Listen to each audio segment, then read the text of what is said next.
Hello everyone, I am Kritika and आज हमारा lecture है लेक्चर नंबर 25 इकॉनमी सब्जेक्ट का है।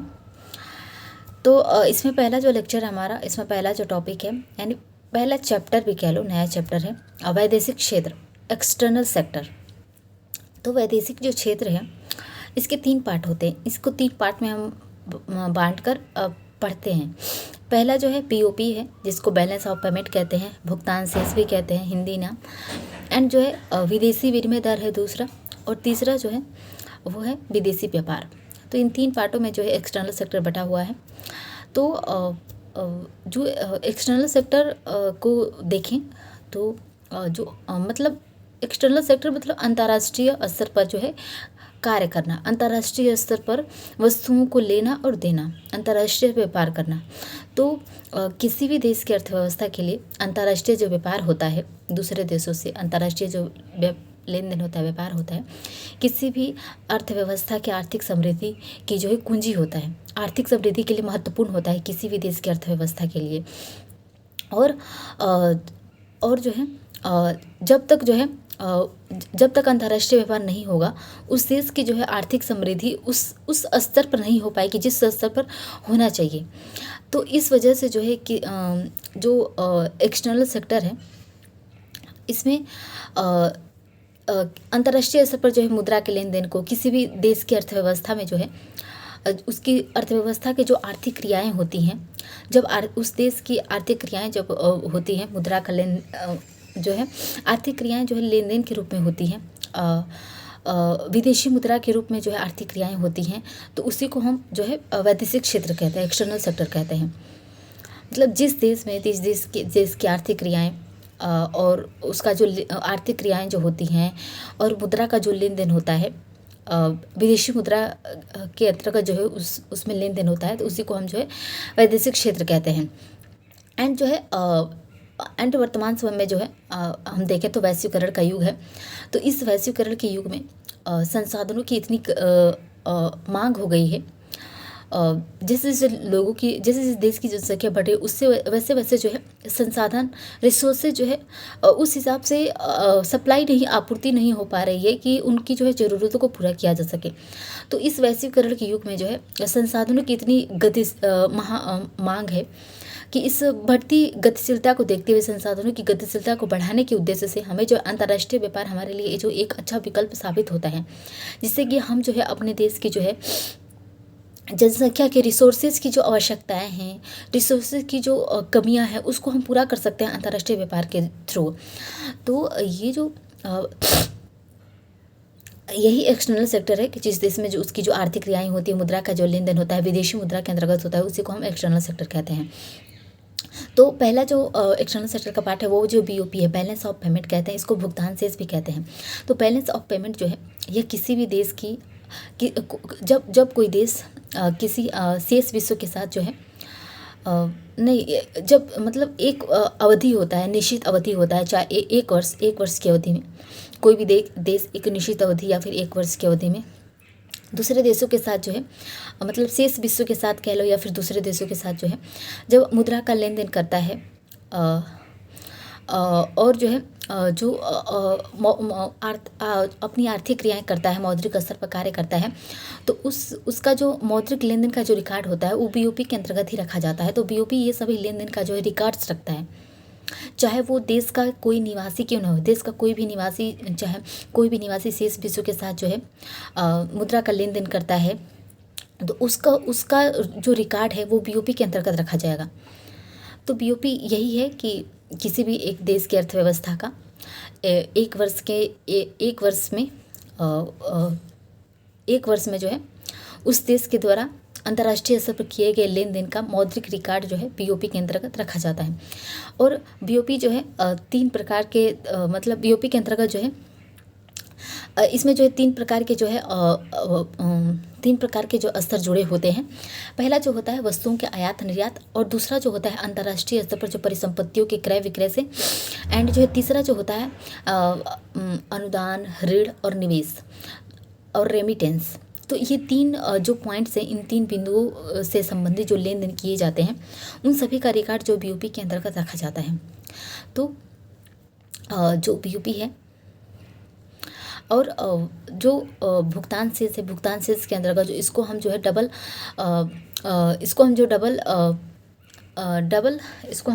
एंट्री सिस्टम भी कहते हैं। तो डबल एंट्री सिस्टम के अंतर्गत जो है इसका जो है डबल एंट्री सिस्टम के अंतर्गत जो है इसका जो है कार्य किया जाता है। तो डबल एंट्री सिस्टम के अंतर्गत जो यह जो लेन देन का रिकॉर्ड्स होता है वो दो माध्यमों के तहत रखता है, एक तो क्रेडिट पक्ष और एक जो होता है डेबिट पक्ष। तो इन दो तरीक़ों से ये जो है उस लेन देन का जो है रिकॉर्ड्स रखता है। जैसे डेबिट का पक्ष होता है, डेबिट पक्ष में ये होता है कि जो डेबिट पक्ष में वो सभी आर्थिक व्यवहार शामिल होते हैं जिनके कारण जो है जो विदेशी जो मुद्रा होता है देश से जो है बाहर चला जाता है, मतलब देश से बाहर जाता है, तो उसी को जो है उसको डेबिट पक्ष में रखा जाता है। जिससे भारत जो है जैसे कि वस्तुओं और सेवाओं का जो है आयात, तो जैसे भारत किसी भी चीज़ से किसी भी देश से कोई सामान खरीदता है तो वो उसके बदले जो है डॉलर में भुगतान करता है, डॉलर में जो है पेमेंट करता है उस सेवा के बदले, उस संसाधन को लेने के बदले। तो वो जो है उस स्तर में जो भारत से जो विदेशी मुद्रा है वो देश से बाहर जा रहा है, डेबिट हो रहा है, तो इसको जो डेबिट पक्ष में रखा जाएगा। दूसरा जो है क्रेडिट पक्ष में, इसमें आर्थिक व्यवहार के वे चीज़ें शामिल होती है जिसमें जो है जो देश का जो पैसा होता है, जो विदेशी मुद्रा होता है, देश में वापस जो है प्राप्त किया जाता है। विदेशी मुद्रा जो है जब प्राप्त किया जाता है तो उसको क्रेडिट पक्ष में रखा जाता है। जैसे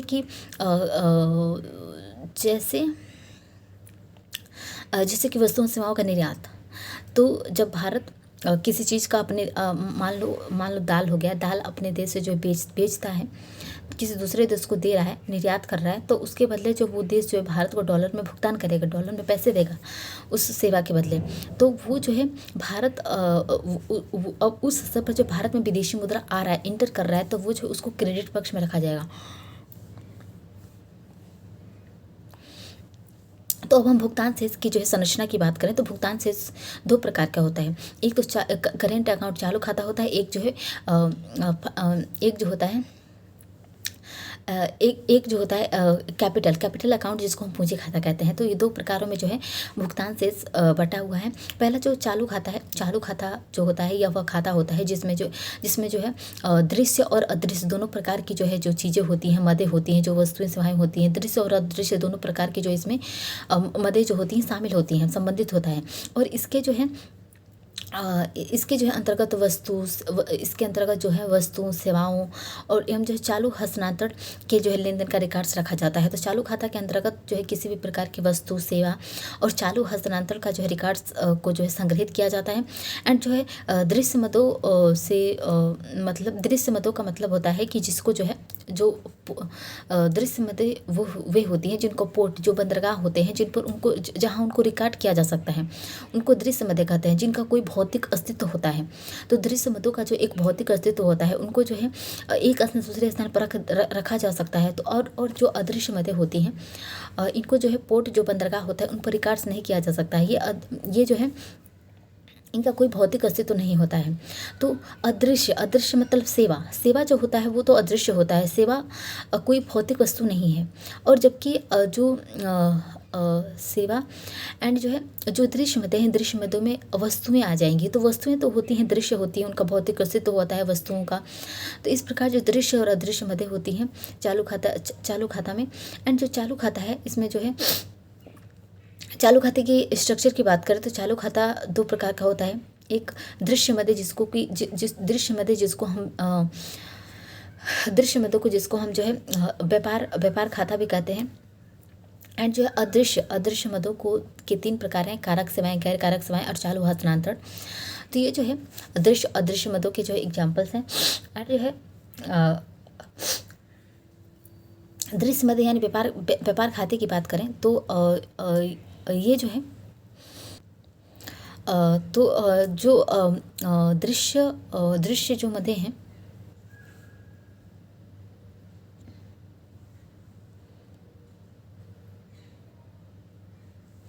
दृश्य मतलब जिनको व्यापार खाता भी कहते हैं, तो इनमें जो है दृश्य रूप में जो है यानी वस्तुओं के रूप में जो आयात निर्यात किया जाता है, दृश्य मदों का आयात निर्यात से संबंधित होता है। एंड जो दृश्य खाते जो होता है, इसके आयात निर्यात को जो है हम मर्चेंटाइट व्यापार भी कहते हैं। तो इसकी जो 3 स्थितियाँ हैं, दृश्य मद यानी व्यापार खाते की 3 स्थितियाँ हैं। पहला जो स्थिति है वो है व्यापार अधिशेष मतलब जब निर्यात आयात से अधिक हो जाता है तो उसको व्यापार अधिशेष की स्थिति कहते हैं। एक जो होता है व्यापार घाटे में जो आयात होता है वो निर्यात से अधिक हो जाता है तो इसको व्यापार घाटे की स्थिति कहते हैं। और तीसरा जो होता है व्यापार संतुलन में आयात और निर्यात दोनों बराबर की स्थिति में होते हैं। तो दृश्य मदों के जो 3 स्थितियाँ देखने को मिलती हैं। नेक्स्ट है अदृश्य जो मदें होती हैं अदृश्य मदें होती है जिनमें जो व्यापार जो होता है आयात निर्यात जो होता है अदृश्य मदों के रूप में होता है। एंड जो है इसमें इसके निम्नलिखित मतलब इसके तीन प्रकार हैं। कारक सेवाएं हैं जिसमें जो है कारक सेवाएं में जो है कारक आय के रूप में जो है कारक आय के रूप में जो है प्राप्त होती है इसमें राशि। तो कारक सेवाओं में कारक आय के रूप में भुगतान किया जाता है। जैसे मैंने बताया था कि उत्पादन के 4 कारक होते हैं, भूमि, श्रम, पूंजी और उद्यमशीलता। तो ये चारों जो इन चारों को जो है जो आय प्राप्त होता है उसी को हम जो कारक सेवाएं कहते हैं, कारक आय कहते हैं। तो जैसे कि श्रमिक को जो है श्रमिक को श्रम के बदले में पारिश्रमिक का मिलना। इसी प्रकार जो गैर कारक सेवाओं में कंपनियां आ जाती हैं। तो गैर कारक सेवाओं में जो है यह गैर कारकों से प्राप्त जो है पैसे यानी राशि से संबंधित होता है। जैसे कि बीमा कंपनियां, बैंकिंग कंपनियां, इन सभी को जो है मिलने वाला जो है आय। एंड जो एक होता है चालू हस्तांतरण में जो है इसका अभिप्राय जो है एक पक्षीय भुगतान कह लो या फिर मुफ्त के हस्तांतरण से होता है। मुफ्त में पैसे देने से इसका जो अभिप्राय होता है।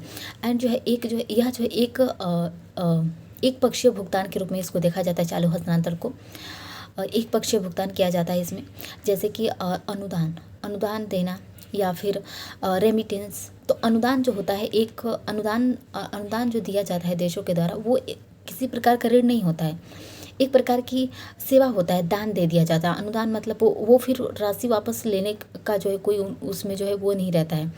जैसे भारत कई बार जो है श्रीलंका को जो अनुदान दे दिया है, पैसे जो है दान दे दिया, उसको उसकी स्थिति को देखकर जो कुछ अनुदान में दे दिया है तो वो जो है इसको ऋण नहीं चुकाएगा, ऋण नहीं है वो।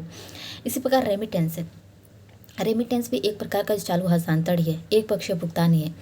क्योंकि जो रेमिटेंस मतलब होता है जो हमारे देश के जो देश के नागरिक या फिर निवासी जो होते हैं वो दूसरे देश में जाकर जब पैसे कमाते हैं तो वो जो पैसे विदेशी मुद्राएं डॉलर के रूप में जो है भारत में भेजते हैं, भारत में संग्रहित करते हैं।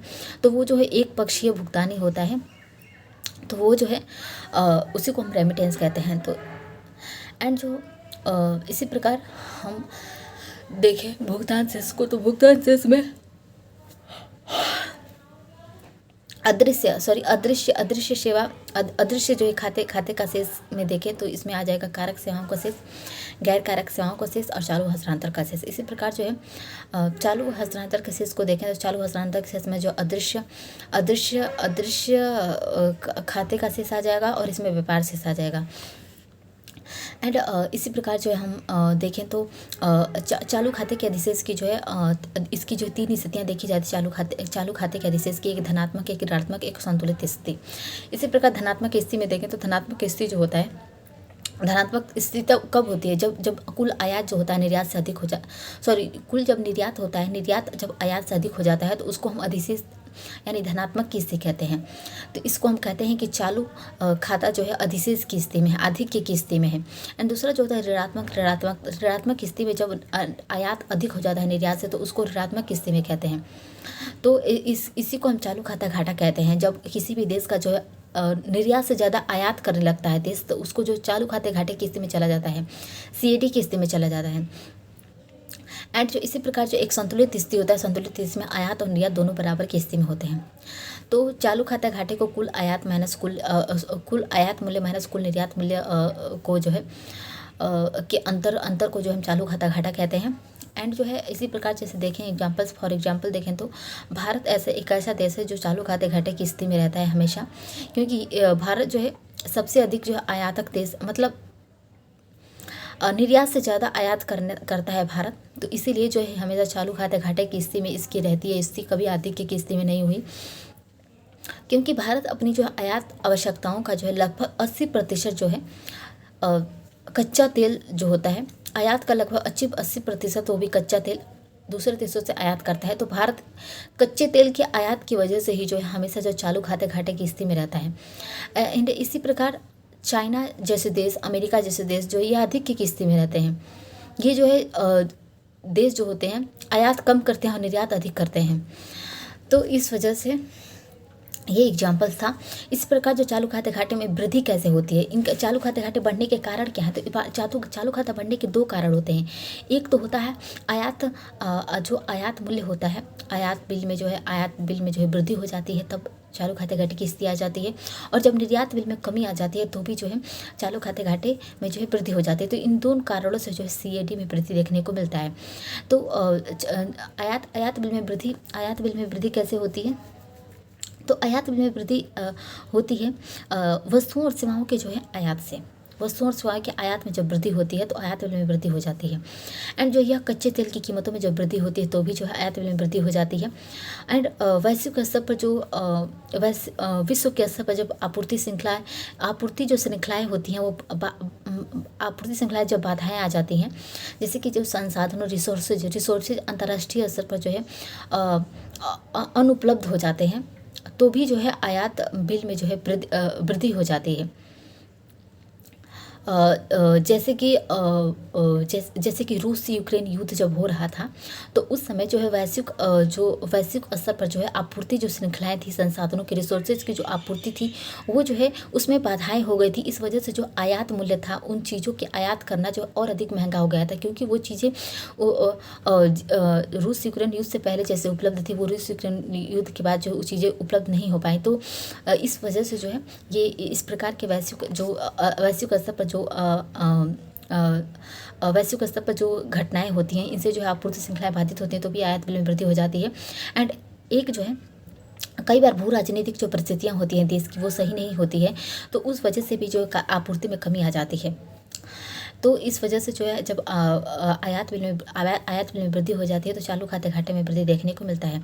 इसी प्रकार जो निर्यात बिल में कमी कैसे होती है, तो निर्यात बिल में कमी के लिए जो है वस्तुओं और सेवाओं के जो निर्यात में जब कमी आ जाती है तो निर्यात बिल में कमी आ जाती है। एंड जो है वैश्विक मंदी आने पर भी जो है निर्यात में जो है कमी आ जाती है। जैसे कि कोविड-19 महामारी के दौरान, भारत में एग्जांपल देते हैं, कोविड-19 महामारी के दौरान जो वो एक तरह से वैश्विक मंदी ही था, तो उस दौरान जो भारत में किसी चीज़ का उत्पादन करना जो है काफ़ी महंगा हो गया था। तो उस स्थिति में जो है भारत में उस स्तर पर भारत जिन चीज़ों का निर्यात करता है, तो उन चीज़ों का भी भारत उस स्तर पर उत्पादन नहीं करवाया कोविड-19 के दौरान, तो उस वजह से भारत जो उन चीज़ों का निर्यात नहीं कर पाया। तो उस वजह से जो है भारत के निर्यात बिल में जो है कमी आ गई थी कोविड-19 के दौरान।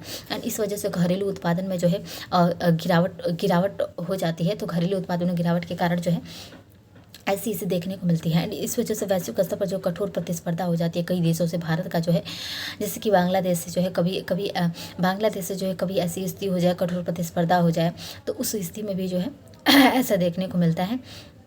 एंड जो है निर्यात अनुकूल जो आधारभूत संरचनाएं होती हैं उनमें कमी आ जाती है, तो भी जो है निर्यात बिल में जो है कमी देखने को मिलती है। एंड जो है खराब लॉजिस्टिक जो व्यवस्था होती है, देशों की आधारभूत जो संरचना होती है वो जो है सही नहीं होती है, तो भी जो उनकी निर्यात बिल में जो है कमी आ जाती है। क्योंकि जो जब कोई देश जो है अपने देश से किसी दूसरे देश में सामान भेजना चाहता है, तो वो जो है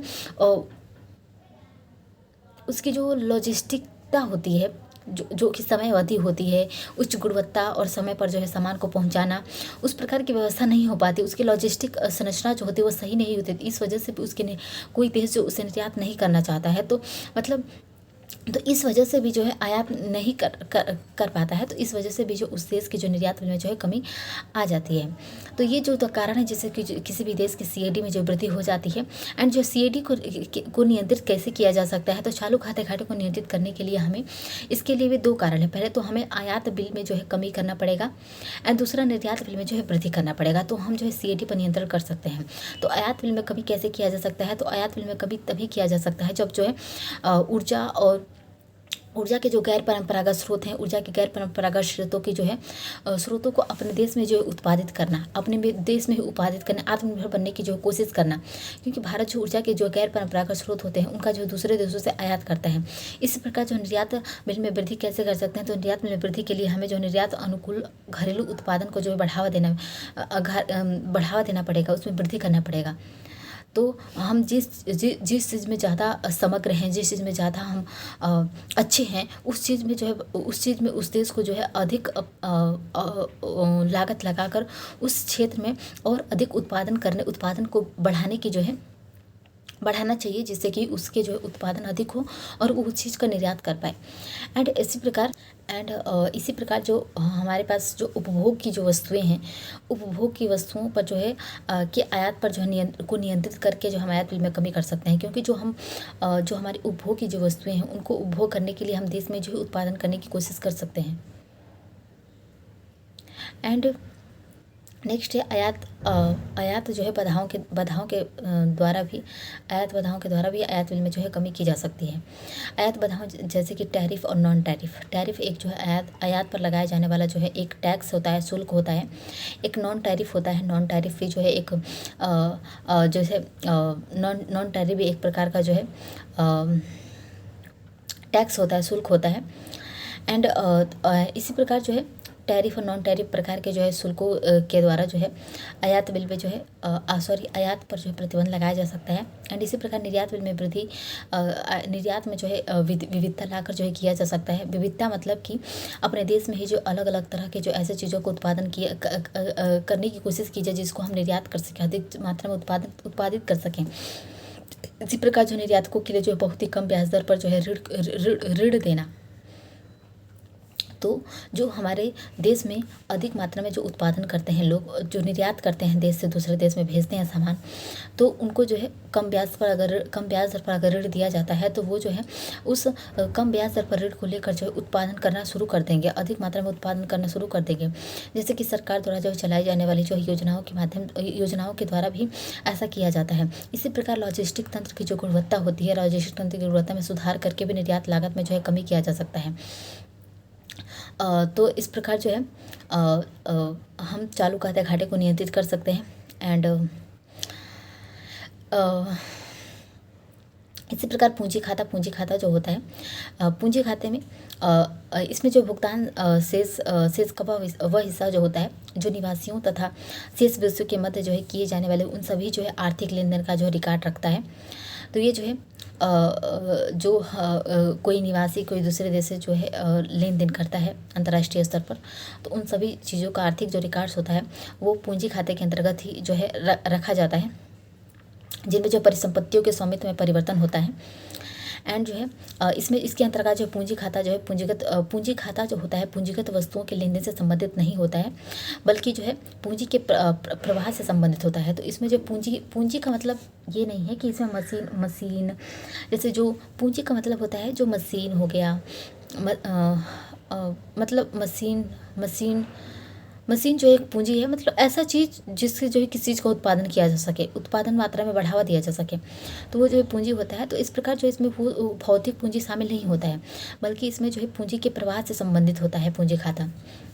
तो इसमें वे सभी आर्थिक लेन देन का रिकॉर्ड्स रखा जाता है पूंजी खाते के अंतर्गत। तो पूंजी खाते की संरचना की बात करें तो पूंजी खाता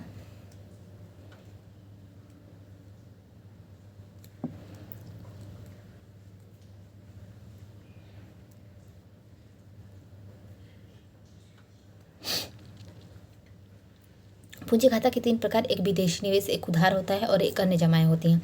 तो विदेशी निवेश में के 2 प्रकार, एक प्रत्यक्ष विदेशी निवेश, एक जो विदेशी संस्थागत निवेश। एंड इसी प्रकार उधार में हो जाता है बाहरी वाणिज्यिक उधार एंड जो है बाहरी बाधाएं। तो इस बाहरी सहायता तो जो है उधार एंड विदेशी निवेश, और अन्य में आ जाता है एनआरआई जमाएं, बैंकिंग पूंजी, अल्पकालिक जो है व्यापार जमाएं और अन्य प्रवाह। तो इस प्रकार जो इसमें जो अन्य जमाएं में जो है ये चीज़ें आ जाती हैं। एंड जो है ये सभी जो चीज़ें हैं, इन सभी से चीज़ों से संबंधित जो आर्थिक लेन देन होता है उसको जो इनफ्लो और आउटफ्लो के जो है रूप में जो है व्यक्त किया जाता है, सभी जो आर्थिक लेन देन होता है। एंड जो तथा दोनों की योग से जो है पूंजी खाते का जो शेष को जो है इनफ्लो और आउटफ्लो जो है इसको जोड़कर जो पूंजी खाते के शेष की जो है शेष को जो है ज्ञात किया जाता है। क्योंकि जो है सकारात्मक और जबकि जो पूंजी खाता जो है सकारात्मक और नकारात्मक दोनों स्थितियों में हो सकता है, सकारात्मक भी हो सकता है, नकारात्मक भी हो सकता है।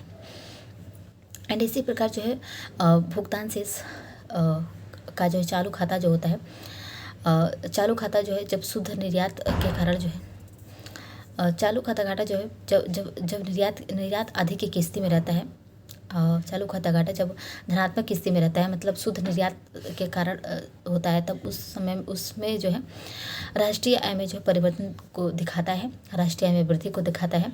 जबकि पूंजी खाता जो है पूंजीगत परिसंपत्तियों में के जो है स्वामित्व में परिवर्तन को दर्शाता है, स्वामित्व में उनके परिवर्तन को दर्शाता है। जबकि चालू खाते का जो सकारात्मक जो संकेत होता है उत्पादन और राष्ट्रीय आय में जो है वृद्धि का संकेत देता है।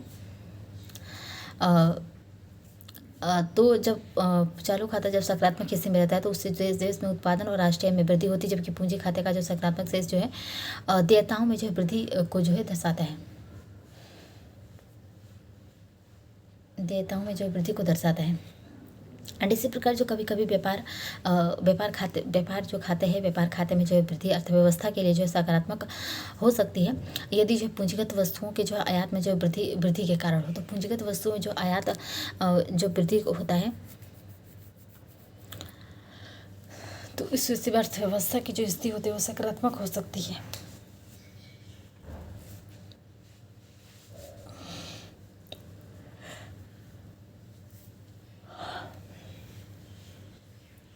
एंड इसी प्रकार जो भुगतान शेष के जो निम्नलिखित जो है 3 घटक होते हैं, 3 प्रकार के जो इसके घटक होते हैं। पहला जो होता है चालू खाते का शेष होता है, दूसरा पूंजी खाते का शेष और तीसरा जो होता है अन्य जो है भूल चूक होता है। भूल चूक मतलब अन्य जो है सांख्यिकीय स्तर पर जो किया गया सांख्यिकीय स्तर पर कारण मतलब कुछ ऐसे इनकी गणनाओं में कुछ ऐसे भूल चूक हो जाती है चालू खाते और पूंजी खाते में, तो उनको जो भूल चूक के रूप में काउंट किया जाता है।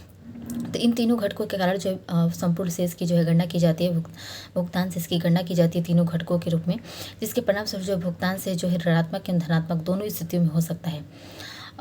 एंड जो है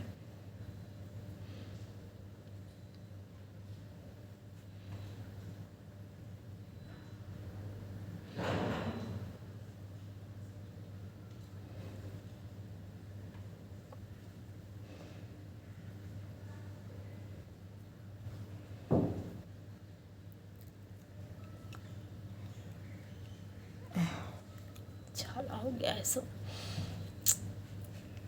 एंड जो है नेक्स्ट है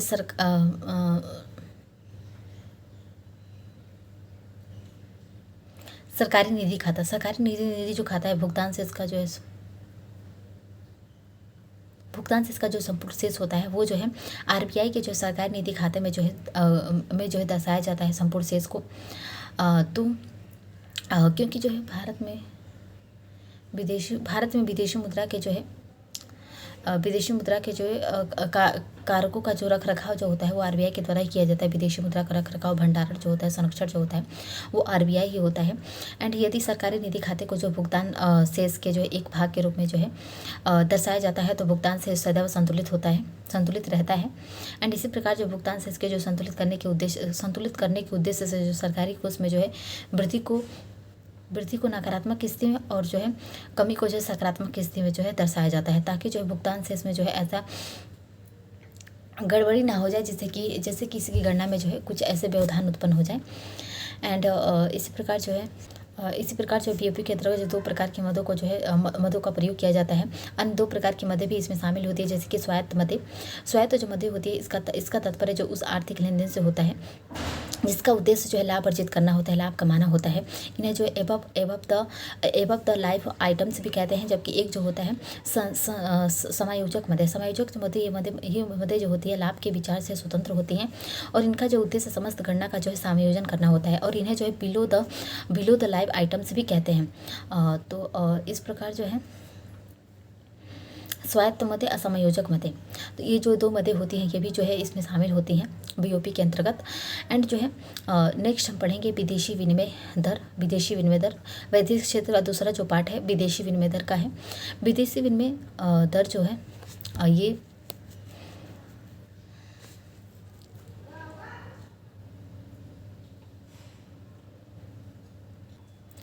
विदेशी विनिमय दर जो होता है, विदेशी विनिमय दर से दर का मतलब होता है विदेशी मुद्रा। विदेशी मुद्रा से होता है विदेशी विनिमय दर का अर्थ विदेशी मुद्रा से होता है। एंड तो विदेशी विनिमय दर जो होता है, विदेशी विनिमय दर का अर्थ हो जाए विदेशी मुद्रा। तो विदेशी विनिमय दर मतलब विदेशी मुद्रा का मूल्य, तो वह दर जिस पर जो है विदेशी मुद्रा के लिए जो है घरेलू मुद्रा को परिवर्तित किया जाता है। विदेशी मुद्रा को प्राप्त करने के लिए घरेलू मुद्रा को जो बदला जाता है उसी को जो विदेशी विनिमय दर कहते हैं। विनिमय मतलब होता है लेन देन, अदला बदले। विनिमय मतलब अदला बदले, तो विदेशी मुद्रा विनिमय दर विदेशी मुद्रा के अदला बदली का रेट, क्या रेट है। एंड जो है मतलब ये घरेलू मुद्रा के रूप में जो है भुगतान की जाने वाली जो है इसको घरेलू, हमारी जो घरेलू मुद्रा होती है उसमें भुगतान की जाने वाली कीमत है, जिसमें विदेशी मुद्रा की एक इकाई को खरीदने के लिए हम उपयोग में लाते हैं। तो हमारी घरेलू मुद्रा का जो है वह घरेलू मुद्रा के रूप में भुगतान की जाने वाली वह कीमत जो विदेशी मुद्रा की एक इकाई को खरीदने के लिए उपयोग में ली जाती है। तो इस प्रकार विदेशी विनिमय दर को जो है मुद्राओं के मध्य जो विनिमय के अनुपात के रूप में जो है दर्शाया जाता है। विनिमय के अनुपात के रूप में जो है देखा जाता है, दर्शाया जाता है। एंड जैसे कि $1 का मूल्य जो है वर्तमान समय में जो है 85.17% है, 17 रुपीज़ है, जो कि 80 था। $1 का मूल्य 80 रुपीज़ में जो है $1 मिलता था। तो वर्तमान समय में जो है ये बढ़ता जा रहा है और RBI ने इसकी सूचना दी है कि ये जो 90 रुपये तक बढ़ सकता है। तो ये जो स्थिति है इसी को विदेशी विनिमय दर कहते हैं कि किसी भी विदेशी मुद्रा की एक इकाई को खरीदने के लिए अपनी घरेलू मुद्रा का जिस घरेलू मुद्रा की जिस दर का प्रयोग किया जाता है खरीदने के लिए घरेलू मुद्रा का उपयोग किया जाता है उसी को जो हम विदेशी विनिमय दर कहते हैं। तो विदेशी विनिमय दर के जो है मांग के कारण और आपूर्ति के स्रोत क्या हैं। तो विदेशी विनिमय दर के जो है इसकी मांग के कई कारण हैं और इसकी आपूर्ति भी हमें कई माध्यम से होती है। जैसे इसकी मांग के पहला तो कारण ये है कि आयात के भुगतान करने के लिए जो हमें जो है विदेशी मुद्रा की ज़रूरत पड़ती है, क्योंकि जो है जब किसी देश से हम कोई सामान खरीदते हैं तो हमें जो है उसका पेमेंट जो होता है हमें अपनी हमारी जो मुद्रा है रुपए में ना करके हमको जो है डॉलर में करना पड़ता है उस देश को जिससे भी हम जो है किसी चीज़ को खरीदते हैं, तो उसके लिए हमें डॉलर की ज़रूरत पड़ती है। तो इसीलिए हमें विदेशी मुद्रा की ज़रूरत पड़ती है। एंड इसके लिए जो है कई प्रकार की जो कारक सेवाएं होती है, कारक सेवाओं का भुगतान करने के लिए दूसरे देशों से हम जब कारक सेवाएं लेते हैं तो उसका भुगतान करने के पेमेंट करने के लिए और जो है कई बार जो है हमारे जो देश है, हमारा देश जो है अंतर्राष्ट्रीय स्तर पर ऋण भी लेता है, बाहरी ऋण जिसको हम बाहरी ऋण कहते हैं। तो उस बाहरी ऋण के भुगतान करने के लिए जो विदेशी मुद्रा की ज़रूरत पड़ती है। एंड जो अंतर्राष्ट्रीय स्तर पर जो किया गया जो निवेश होता है, अंतर्राष्ट्रीय पर इन्वेस्ट करने के लिए जो हमें विदेशी मुद्रा की ही ज़रूरत पड़ती है। तो इन सभी जो है कारणों से जो हमें विदेशी मुद्रा की आवश्यकता पड़ती है। एंड इसकी आपूर्ति के भी कई स्रोत है, जैसे कि इसकी आपूर्ति के पहला तो स्रोत ये है कि निर्यात के द्वारा हमें जो विदेशी मुद्रा प्राप्त होता है, क्योंकि जो हम अपने देश से जो कोई सामान बेचते हैं तो वो जो दूसरा जो भाग है जो खरीद रहा है वो हमें जो डॉलर के रूप में जो पैसे का भुगतान करता है। एंड इसी प्रकार जो है रेमिटेंस जो है रेमिटेंस के द्वारा भी जो है रेमिटेंस से भी जो है ऐसा होता है। रेमिटेंस रेमिटेंस मैंने बताया था कि जो भारत के जो नागरिक होते हैं जो कि विदेशों में रहते हैं, तो वो जो वहाँ पे बिजनेस करते हैं, कमाते हैं, तो जो पैसे जो है भारत में भेजते हैं, तो उसी को रेमिटेंस कहते हैं। एंड इस प्रकार जो विदेशी निवेश के द्वारा जो है, जब विदेशों में हम इन्वेस्ट करते हैं, अंतर्राष्ट्रीय पर इन्वेस्ट करते हैं, तो उससे हमें विदेशी मुद्रा प्राप्त होता है। एंड जो विदेशी जो पर्यटक होते हैं जो कि भारत में जो है घूमने के लिए आते हैं, उससे हमें डॉलर प्राप्त होता है, क्योंकि जब विदेशी भारत में पर्यटन के उद्देश्य से आते हैं, जैसे कि लाल किला हो गया, ताजमहल हो गया, तो इस प्रकार के जो हमारे इस प्रकार के जो स्थान है, वहाँ पर हमें विदेशी देखने को मिलते हैं, विदेशी व्यक्ति देखने को मिलते हैं। तो ऐसे स्थलों पर जो है, मतलब पर्यटन के उद्देश्य से जो विदेशी आते हैं भारत में, वो हमें जो है डॉलर के रूप में डॉलर देकर और पैसे लेते हैं। $1 दिए तो उनको 80 रुपये प्राप्त हुए।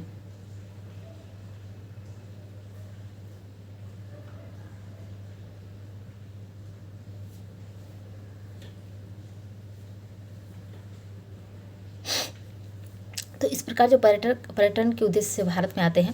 एंड इसी प्रकार जो है शेष विश्व के साथ जो है शेष विश्व से प्राप्त ऋण या फिर अनुदान हो गया, तो कई ऐसे देश जो होते हैं जो हमें अनुदान दे देते हैं, मतलब पैसे दान में दे देते हैं या फिर ऋण के रूप में देते हैं।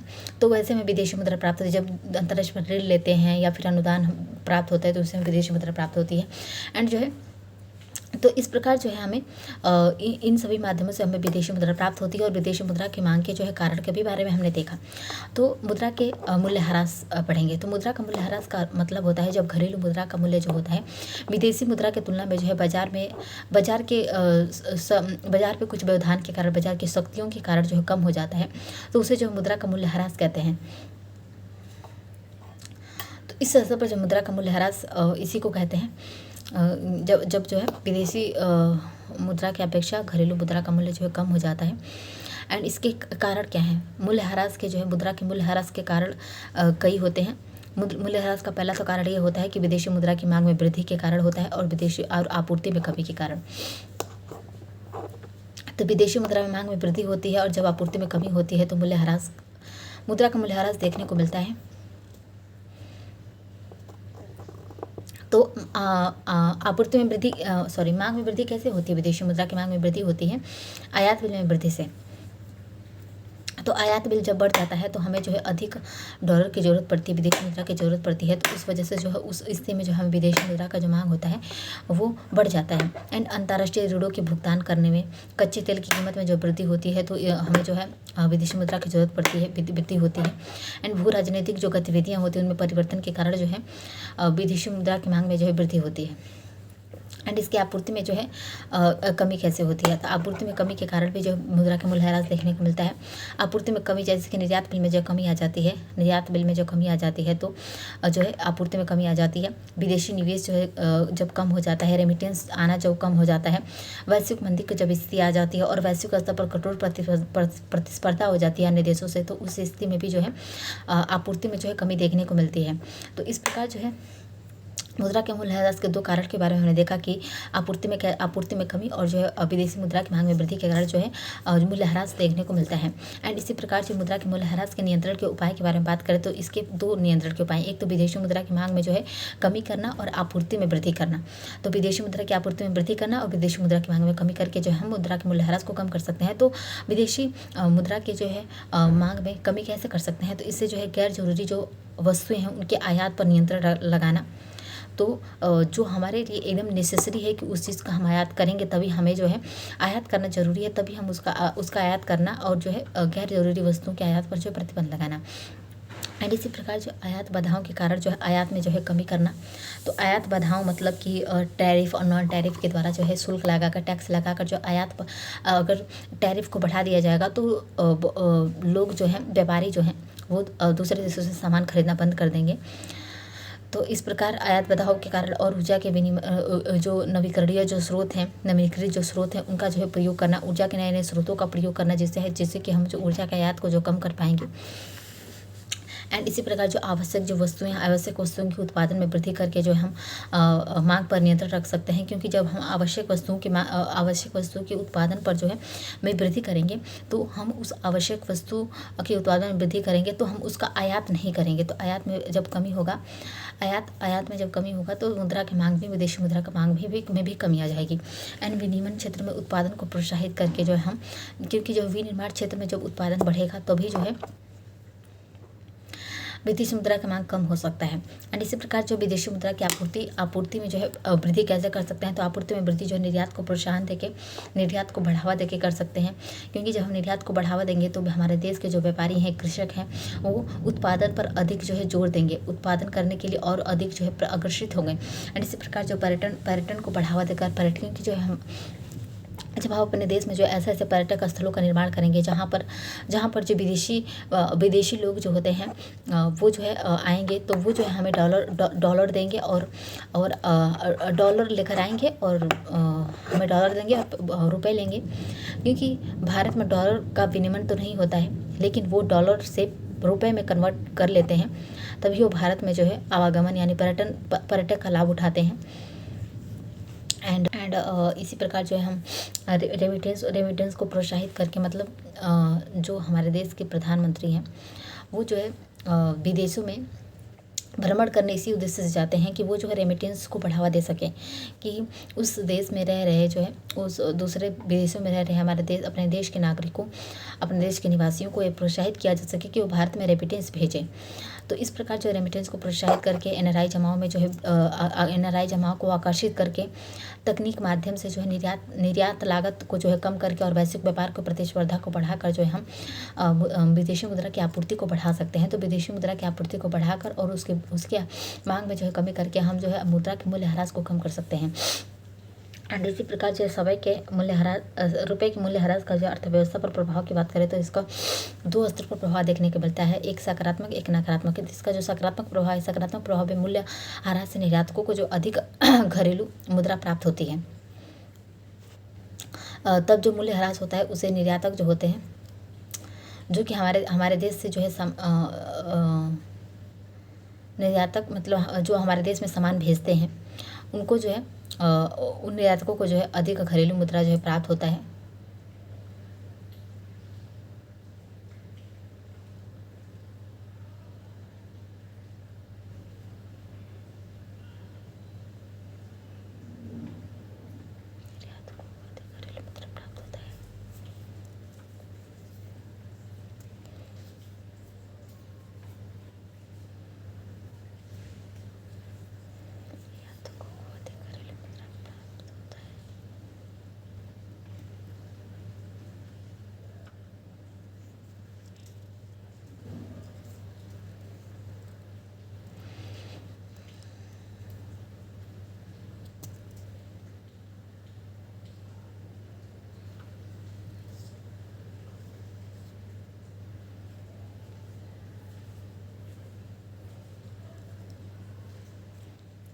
एंड निर्यात में जो वृद्धि की संभावना होती है, एंड विदेशी निवेश में जो वृद्धि करके और रेमिटेंस में वृद्धि जो है संभव हो पाता है।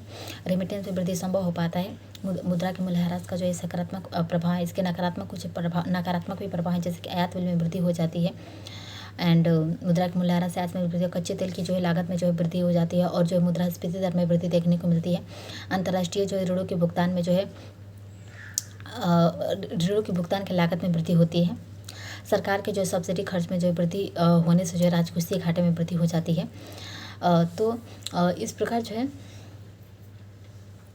मुद्रा के मूल्यह्रास का जो हमें जो इसका सकारात्मक और नकारात्मक दोनों प्रभाव देखने को मिलते हैं। एंड इसी स्तर पर जब रुपये, क्योंकि जब रुपये का मूल्य घटता है, वैल्यू घटती है, तो उससे जो आयात महंगा हो जाता है। आयात महंगा होता है तो तेल की कीमत भी बढ़ जाती है। उससे जो प्रोडक्शन एंड डिमांड जो है बढ़ जाता है। एंड जो है इन्फ्लेशन फिर बढ़ जाती है। इसी प्रकार रुपये का मूल्य जब घटता है तो आयात महंगा हो जाता है, ऑयल बढ़ जाता है, इन्फ्लेशन जो है बढ़ जाता है। सब इससे इन्फ्लेशन बढ़ता है तो सरकार सब्सिडी बढ़ा देती है, सरकार सब्सिडी बढ़ा देती है तो राजकोषीय घाटे में वृद्धि हो जाती है, उससे जो है व्यय में जो है वृद्धि हो जाती है। इसी प्रकार जो रुपये का मूल्य घटता है तो रेमिटेंस में वृद्धि हो जाती है और फॉरेक्स में जो है वृद्धि हो जाती है। तो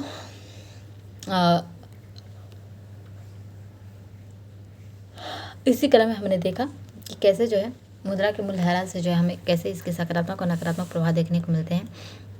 तो विदेशी विनिमय दर के जो निर्धारण के सिद्धांत की बात करें तो विदेशी विनिमय दर के निर्धारण के 3 सिद्धांत है। एक स्वर्ण क्षमता सिद्धांत है, एक जो है क्रय शक्ति क्षमता सिद्धांत है और एक जो है पीओपी सिद्धांत है। तो स्वर्ण जो समता का सिद्धांत है, स्वर्ण समता सिद्धांत में स्वर्ण के मूल्य के आधार पर जो है मुद्रा के क्रय शक्ति को निर्धारित करते हुए जो है विनिमय दर को निर्धारित किया जाता है। इसी प्रकार क्रय शक्ति क्षमता में जो एक पूर्व निर्धारित बास्केट को जो है खरीदने के लिए इसमें जो है आवश्यक क्रय शक्ति के आधार पर जो है विदेशी विनिमय दर का जो निर्धारण किया जाता है। एंड इसी प्रकार जो है बीओपी सिद्धांत की बात करें तो बीओपी सिद्धांत में मांग व आपूर्ति के आधार पर जो है डिमांड और सप्लाई के आधार पर जो इसमें विदेशी विनिमय दर का जो निर्धारण किया जाता है, विदेशी मुद्रा के जो है मूल्य का निर्धारण किया जाता है कि विदेशी मुद्रा किस स्तर पर हो सकता है। एंड इसी प्रकार जो है मुद्रास्फीति में जब परिवर्तन होता है तो मुद्रास्फीति में परिवर्तन होने पर जो है क्रय शक्ति क्षमता के आधार पर जो विदेशी विनिमय दर भी परिवर्तित हो जाता है, क्योंकि जब क्रय शक्ति क्षमता के आधार पर विदेशी विनिमय दर को निर्धारित किया जाता है तो वो भी परिवर्तित हो जाता है जब मुद्रास्फीति में परिवर्तन होता है तो, और जो अर्थव्यवस्था की स्थिति को प्रभावित कर सकता है। तो इसीलिए जो इन विदेशी विनिमय दर को तय करने में जो है 3 प्रकार के सिद्धांत है, एक स्वर्ण समता सिद्धांत, क्रय शक्ति समता सिद्धांत और बीओपी सिद्धांत। तो इसी प्रकार जो है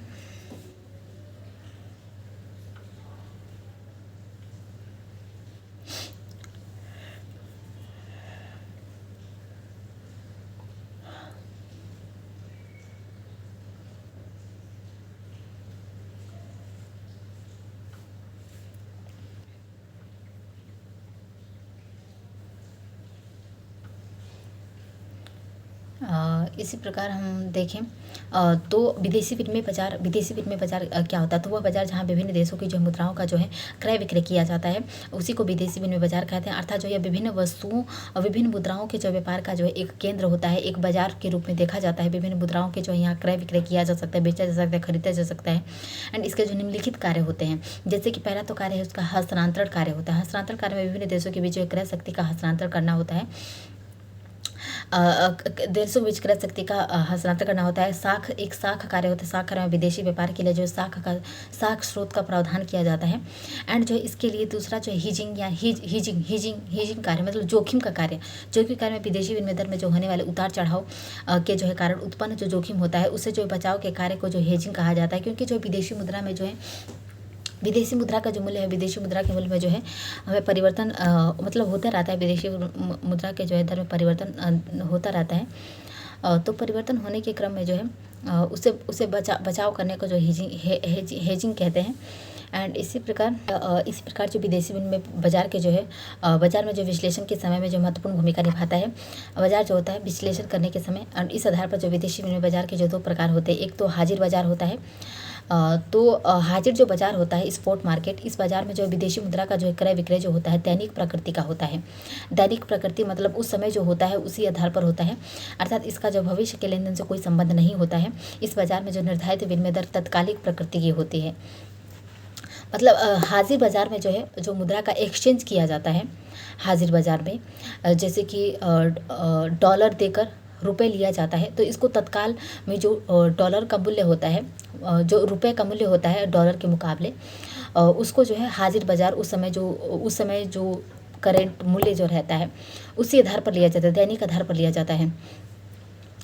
तो इसमें तत्कालिक प्रकृति का होता है लेन देन। एंड एक वायदा बाजार होता है। वायदा बाजार इसके अंतर्गत जो भविष्य में जो है किसी तिथि पर जो है पूरा करने वाले जो है लेन देन का जो है कारोबार किया जाता है।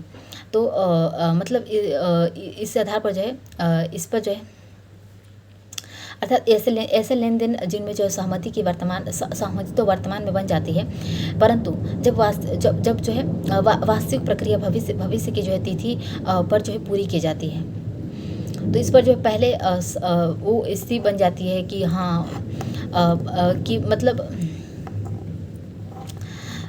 जैसे कि कोई व्यक्ति जो है किसी के पास डॉलर है तो डॉलर जो है दे देगा बैंक को, फिर बैंक को दे देगा और बैंक से वायदा बाज़ार में जो है वायदा बाज़ार के ज़रिए जो है करेगा। तो वो डॉलर दे देगा, लेकिन जब डॉलर का मूल्य बढ़ जाएगा, यानी डॉलर के मुकाबले जब रुपये का मूल्य बढ़ जाएगा,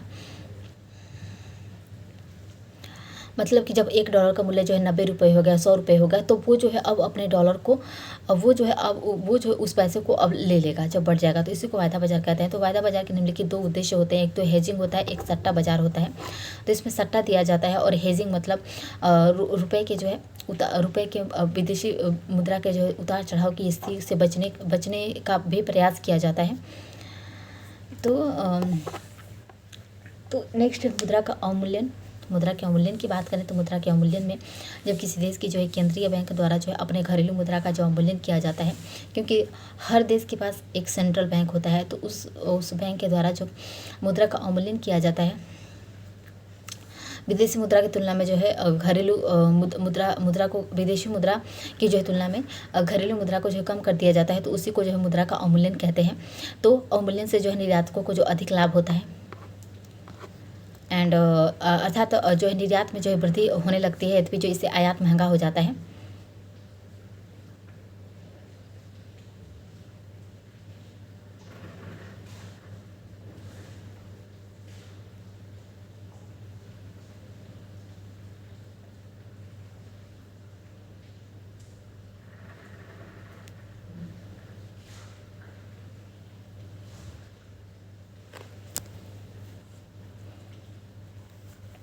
निर्यात में वृद्धि कैसे होगी?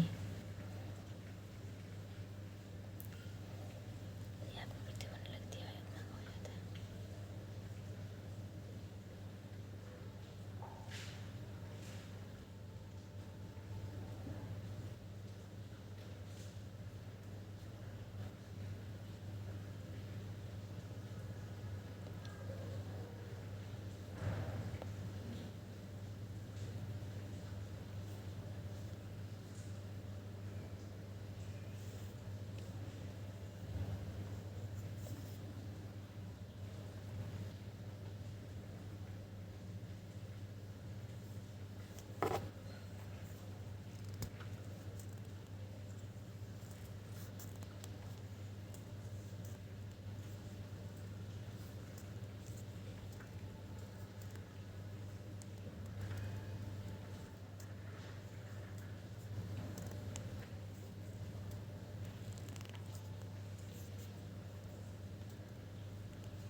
वृद्धि होने लगती है और आयात महंगा हो जाता है।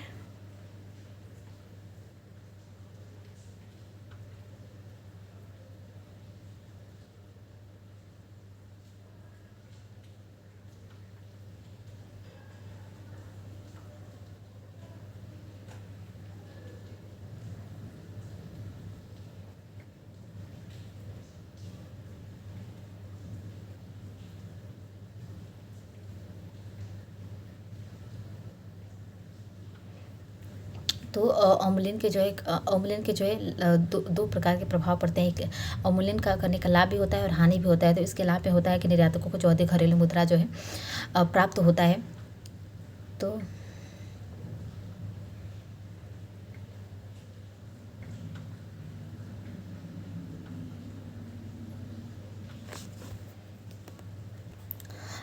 तो इससे जो है लाभ ये होता है कि इससे जो सीएडी में जो है चालू खाता घाटे में जो है कमी की संभावना रहती है। रेमिटेंस में वृद्धि हो जाता है, विदेशी निवेश में वृद्धि हो जाता है, विदेशी विनिमय भंडारों में वृद्धि हो जाता है। क्योंकि जब मुद्रा का मूल्यांकन किया जाता है, मुद्रा के मूल्य को घटाया जाता है, तो देश जो है मुद्रा का मूल्य कम हो जाता है, तो उस देश में जो है ज़्यादा निर्यात करते हैं, उस देश में जो है अपनी चीज़ों को बेचते हैं।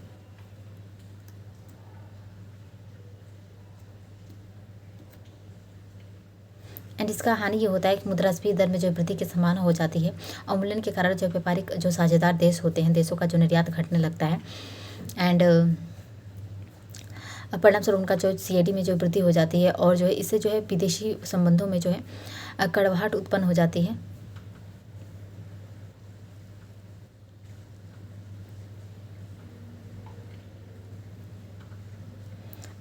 इससे जो विदेशी संबंध में कड़वाहट और अवमूल्यन की जो इस नीति को जो है हम बैगर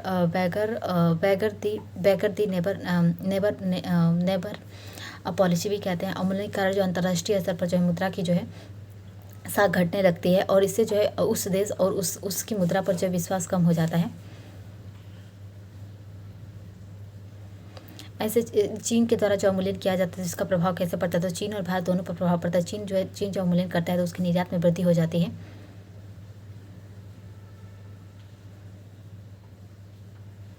चालू खाते घाटे का विशेष धनात्मक स्थिति में रहती है, और विदेशी विनिमय भंडार में वृद्धि हो जाती है। चीन के विदेशी वैश्विक व्यापार में जो अधिक साझेदारी हो पाती है। इसी प्रकार भारत पर इसका प्रभाव जो अंतर्राष्ट्रीय व्यापार में जो कठोर प्रतिस्पर्धा की स्थिति में हो जाती है, निर्यात में जो कमी के कारण CAD में वृद्धि हो जाती है। इसी प्रकार जो घरेलू उत्पादन हतोत्साहित हो जाता है भारत का। एंड इसी प्रकार विदेशी विनिमय दर की प्रणालियों की बात करें तो इसकी 3 प्रणालियाँ: स्थिर विनिमय दर प्रणाली, उत्प्लवित विनिमय दर प्रणाली और प्रबंधित विनिमय दर प्रणाली। तो ये 3 प्रकार की जो प्रणालियाँ हैं, ये जो है विनिमय दर विदेशी विनिमय दर की जो है 3 प्रणालियाँ हैं। और